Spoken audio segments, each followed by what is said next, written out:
may nag-comment sa video natin, no? Medyo madugo yung tanong nito. Medyo nahirapan ako. At medyo na-stress din ako kasi wala akong alam sa mga electrical ng motor.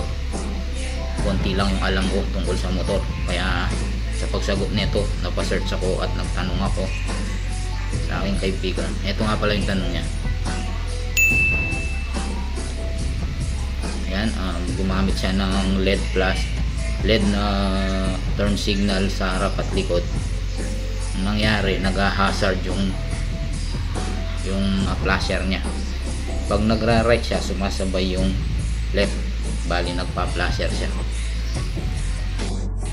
Shoutout nga pala kay Paring Meow sa pagtulong sa akin na masagot tong tanong na to. Kadalasan nangyayari yan pag yung motor single indicator lang, no? Sabihin single lang yan kasi yung iba pag nag left ka, ang makikita mo ay left lang, magkahiwalay yan sa ibang motor, pero sa sniper natin hindi, magkasama po sila. Madalas yung mangyari dyan at talagang nangyayari yan pag pinalitan mo ng LED lahat sa harap at sa likod yung crusher mo, or nagpalit ka ng LED bulb sa panel mo, sa panel board mo, sa mga lightning indicator mo. Paano ba ito i-troubleshoot, di ba? It's either na ibalik mo yung stock mo sa harap at LED na lang sa likod, or magmo-modify ka sa panel board mo. So ang tanong mo paano mag-modify sa panel board? Medyo madugo yan, airpods.